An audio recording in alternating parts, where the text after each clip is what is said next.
We must embrace struggle. Every living thing conforms to it. Everything in nature grows and struggles in its own way, establishing its own identity, insisting on it at all costs, against all resistance. Rome, 14th of May, 1904. My dear Mr. Kappus, much time has elapsed since I received your last letter. Do not hold it against me.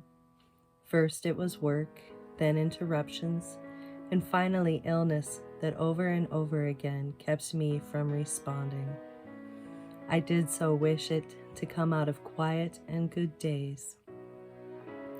Now I feel a bit better. The beginning of spring with its nasty and changeable moods was present here too, unmistakably so. And now I am finally able to greet you, which I do so very gladly, and to respond with one thing and another to your letter as well as I can. I have copied your sonnet because I find it beautiful and simple and well suited to the form in which it moves so naturally, with quiet, proper decorum. It is the best of your verses that I've had the privilege to read. And now I shall give you my copy of them, for I know that it is important and also a new experience to find one's own work again in someone else's handwriting. Read these verses as though you have never seen them before, and you will feel in your innermost being how very much they are your own. It was a joy for me to read this sonnet and your letter often. I thank you for both.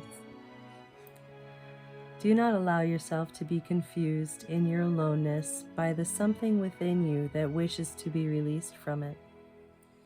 This very wish, if you will calmly and deliberately use it as a tool, will help to expand your solitude into far distant realms. People have, with the help of so many conventions, resolved everything the easy way on the easiest side of easy. But it is clear that we must embrace struggle. Every living thing conforms to it. Everything in nature grows and struggles in its own way, establishing its own identity, insisting on it at all costs, against all resistance. We can be sure of very little, but the need to court struggle is a surety that will not leave us. It is good to be lonely, for being alone is not easy. The fact that something is difficult must be one more reason to do it. To love is also good, for love is difficult. For one human being to love another is perhaps the most difficult task of all, the epitome, the ultimate test. It is that striving for which all other striving is merely preparation. For that reason, young people, who are beginners in everything, cannot yet love. They do not know how to love. They must learn it. With their whole being, with all strengths enveloping their lonely, disquieted hearts, they must learn to love, even while their heartbeat is quickening. However, the process of learning always involves time set aside for solitude. Thus, to love constantly and far into a lifespan is indeed aloneness, heightens and deepens aloneness for one who loves. Love does not at first have anything to do with arousal, surrender, and uniting with another being. For what union can be built upon uncertainty, immaturity, and lack of coherence? Love is a high inducement for individuals to ripen, to strive to mature in the inner self, to manifest maturity in the outer world, to become that manifestation for the sake of another. This is a great, demanding task. It calls one to expand one's horizon greatly, only in this sense, as the task to work on themselves day and night, and to listen, ought young people use the love granted them. opening oneself and surrendering, and every kind of communion are not for them yet. They must for a very, very long time gather and harbor experience. It is the final goal, perhaps one which human beings as yet hardly ever seek to attain. Young people often err, and that intensely so, in this way, since it is their nature to be impatient. They throw themselves at each other when love comes upon them. They fragment themselves just as they are, in all of their disarray and confusion. But what is to follow? What should fate do if this takes root, this heap of half-broken things that they call togetherness and that they would like to call their happiness? What of their future? Everyone loses himself for the sake of the other, and loses the other and many others that would have yet wished to come. They lose perspective and limit opportunities. They exchange the softly advancing and retreating of gentle premonitions of the spirit for an unfruitful restlessness. Nothing can come of it. Nothing, that is, but disappointment, poverty, and escape into one of the many conventions that have been put up in great numbers like public shelters on this most dangerous road. No area of human experience is provided with as many conventions as this one. There are flotation devices of the most unusual sort. There are boats and lifebelts. Society has known how to create every kind of refuge conceivable. Since it is inclined to perceive love life as entertainment, it needs to display it as easily available, inexpensive, safe, and reliable, just like common public entertainment. It is true that many young people who do not love rightly, who simply surrender themselves and leave no room for aloneness, experience the depressing feeling of failure. They would, in their own personal way, like to turn the condition in which they find themselves into something meaningful and fruitful. Their nature tells them that questions of love can be solved even less easily than everything else usually considered important, and certainly not publicly or by this or that agreement.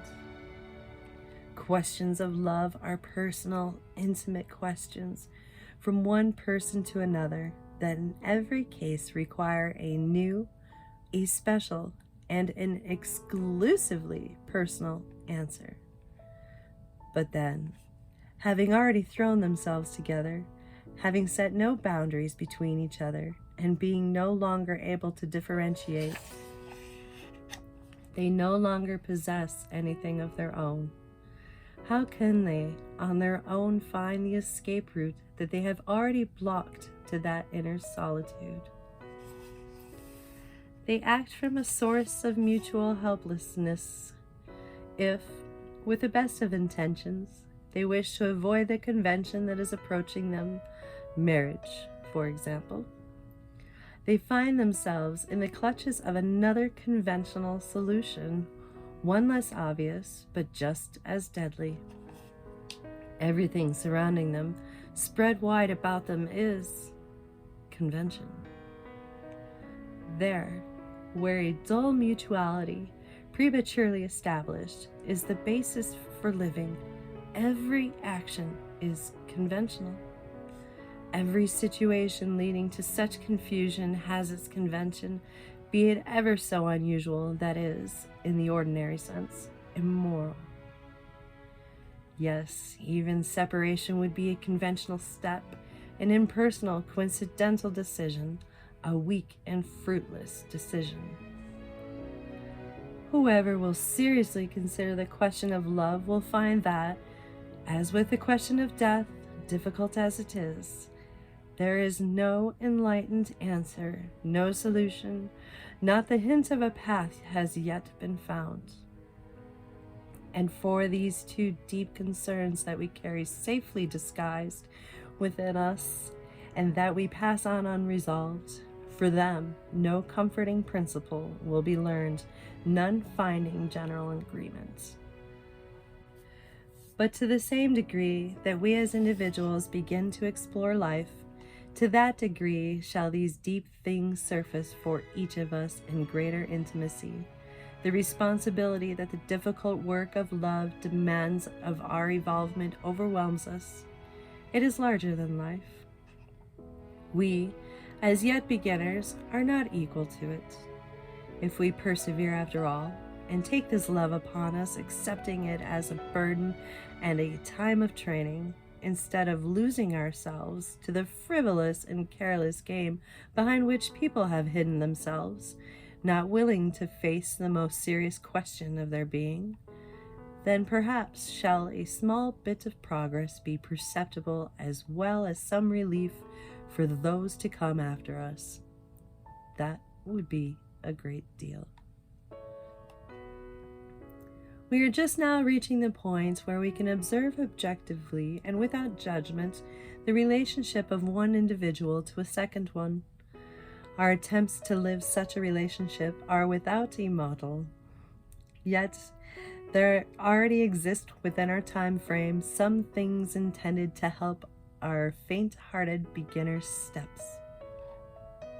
The girl and the woman in their own new unfolding will only temporarily be imitators of male incivilities, of men's ways, and repeaters of men's careers. After the uncertainty of this transition has passed, it will be shown that women, through their wealth of often ridiculous disguises and many changes, have continued their quest only in order to purify their own beings of the distorting influences of the other sex. The woman, within whom life dwells in a more direct, fruitful, and trusting way, must, after all, have become basically more mature, more human than the man. For he is easily pulled down by the weight of the lack of physical fruitfulness, pulled down under the surface of life. He professes to love that which he arrogantly and rashly underrates. The simple humanity of woman, brought about through pain and abasement, shall then come to light when the convention of her ultra-feminism will have been stripped off, transforming her status in the world. The men, who today cannot yet feel it coming, shall be surprised and defeated by it. One day, in northern countries, trustworthy signs can already be seen and heard. The girl and the woman shall exist with her name no longer contrasted to the masculine.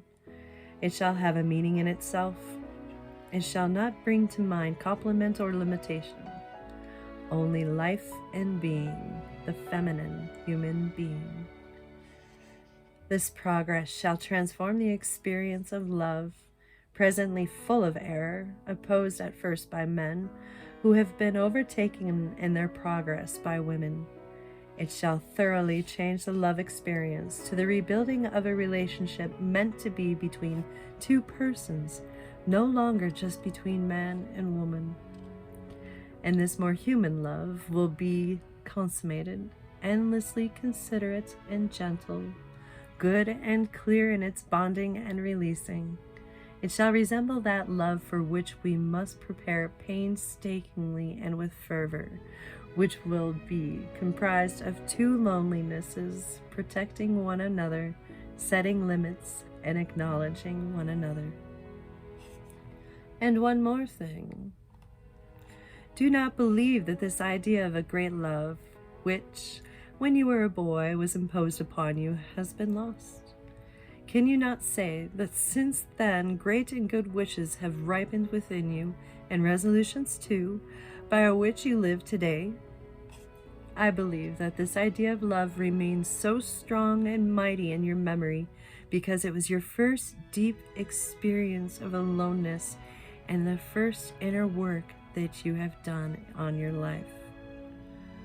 All good wishes for you, dear Mr. Kappus.